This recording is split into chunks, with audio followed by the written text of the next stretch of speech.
Hey, welcome to the channel, and today I'm very excited to be bringing you the Nike Vaporfly Next 2 trainer review. So this is a very famous, widely coveted trainer, and this is their second version of the model that I've got that came out in spring this year. So this video is going to go through 4 key sections, and that's how I like to do all my reviews. So going forward, this will be the structure, but if you want to jump around to any section, feel free. So the first section is going to look at the stats and features of the shoe. So we're going to go through that. Then we're going to look at performance. So I'm going to actually do a test to see, do these trainers make a difference? If so, by what margin? Because they claim to make you a lot quicker, and we'll look into that. And then the third section is going to be on usability and durability. So where's appropriate to use this trainer? What kind of terrain? What kind of situations would you use it? And then the fourth and final point, and always important, is price. So we'll look at price as well and factor that in. Almost forgot to mention, after I've gone through pricing, I'm going to go through my overall rating of the trainer itself and what kind of recommendation, what type of runner I'd recommend these trainers to, if any. So yeah, let's begin.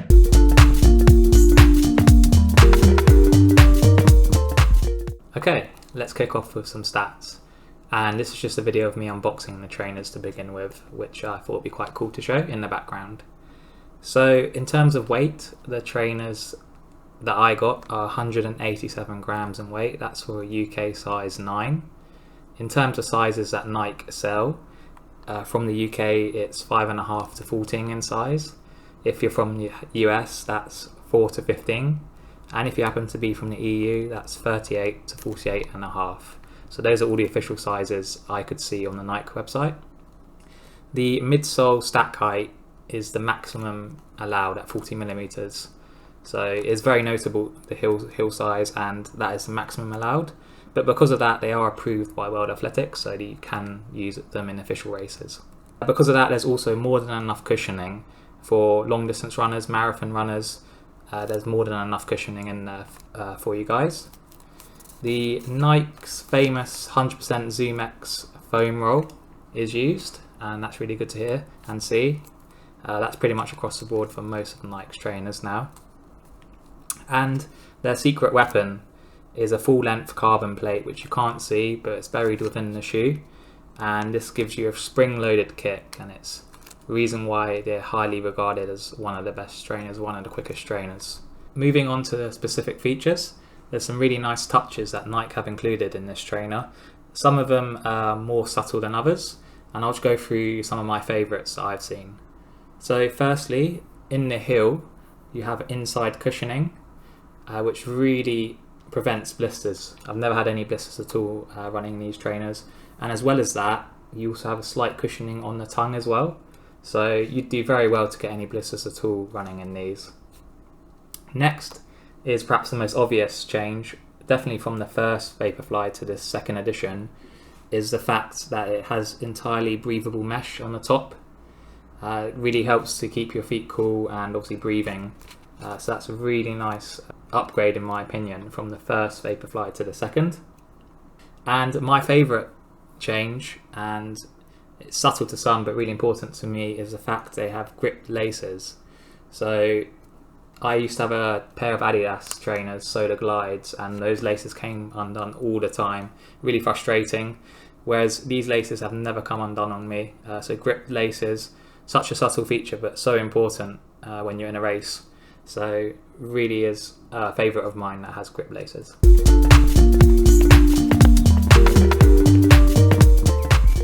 Okay, let's move on to performance, and this is probably going to be the most fun section of the video, I think. So in terms of testing the trainers, the original idea I had was to run 1k as fast as I can in them and then compare them to another. But the more I thought about it, the more I thought it was a bit of an advantage whatever trainer went first. If you've ever run a distance flat out, you'll know you'll slightly lose a bit of speed on that second round. So instead, I'm going to run on a set heart rate. So the plan is to run at around an average of 150 beats per minute, which is around zone 3 heart rate, so moderate effort for me. So we are comparing the Vaporflys to the Brooks. So they're up against good competition here, but we'll see if there is any difference in speed running at a set effort, and really if these do provide more efficiency at all. So I've already warmed up, so my heart rate's already a little bit elevated, and I'm going to do the first lap in the Brooks. I'm taking you with me with my 360 camera today, so just dusting that off. It has got a little bit of a nick on it, but it should be alright. So yeah, let's go.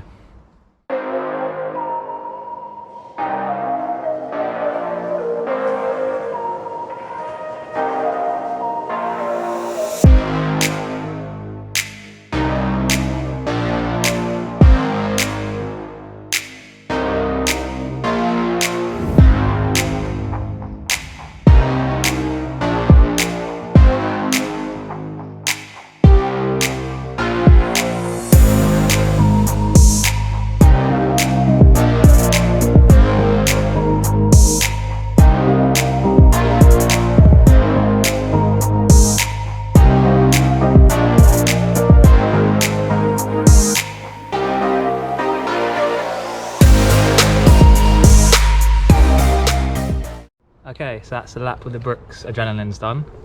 I just checked my Strava and heart rate was 141, so a little bit lower than what I was aiming for. But what I can do now is try and match that as close as I can with the Nikes.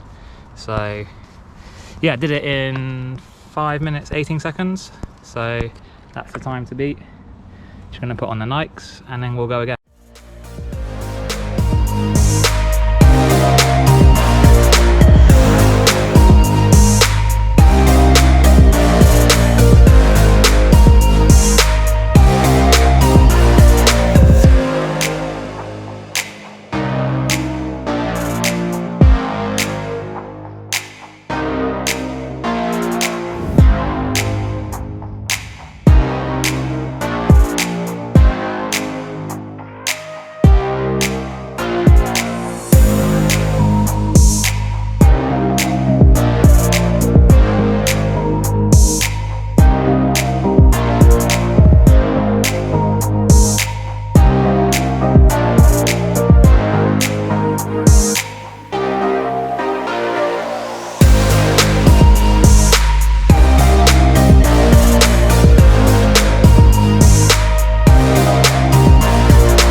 Okay, run done in the Vaporflys.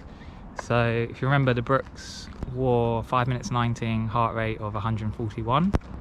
Just looking at my Strava now, Vaporflys heart rate firstly was 140, so pretty much identical, so a good comparison. And the time was 5 minutes 07, so that's 12 seconds quicker in the Vaporflys, which over a 5k distance would add up to nearly a minute. So yeah, that's a very good test performance from the Vaporflys. They are definitely quicker compared to you know, your typical standard support shoe, which are the Brooks Adrenalines. So yeah, it passes the score on the performance.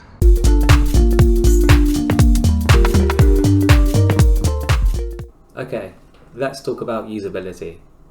This trainer is only suitable for road terrain only, I would say, and not trail, not even gravel. I would use these in. The reason being is the feedback you get from them, the carbon plate mechanism. You only really get that bounce from tarmac and from running on roads, really. So I would only use these exclusively on roads. The other thing with usability is they operate best when going quick. So would not run in your easy runs with these. I would only really use these for race day itself and any fast tempo runs or interval kind of sessions you're doing, which is what I do with these. So yeah, roads only and for quicker sessions is where you're going to get your best out of these. That leads on to durability. So in terms of how many miles you can expect to get out of these, it is on the low end. So doing some research from other runners and other studies, you typically get around 200 miles from these, which is on the low scale compared to other premium trainers that are cheaper, and you can get easily 500 miles from them. So saying that, it's from 200 miles they might start to lose their bounce a bit, but it's not to say they completely become useless. It's just after 200 miles they will start to decline essentially. So limited lifespan and limited flexibility and versatility. So not your everyday trainer, but for race day itself and for speed sessions on the road, these are perfect. So just bear that in mind if you are weighing up considering these.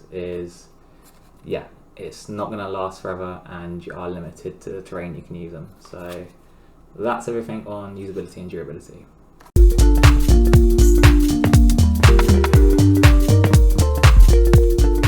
Okay, let's move on to price.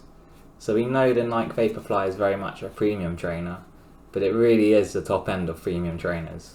So looking at Nike's official website, which is one of the very few places you can actually buy these are going for £210. So that is a lot of money, and it's so much so that it's going to price a lot of people out of this trainer. So casual runners and people just getting into running, this will definitely not be the trainer for you. But for those that take running a lot more seriously and are more competitive, running a lot of races, there's definitely a market to buy these. And do appreciate, as well as being very expensive, it also has a limited lifespan as well, so it's a double-edged sword that. So, but I will go into more detail on my overall rating, but that's the price point to be thinking about. This is a £200+ trainer, and it's actually a little bit cheaper than the original Vaporflies when they first came out, so it has actually come down a bit, but it's still a lot of money. So yeah, take that into consideration, but I will go through all of this in the overall rating now.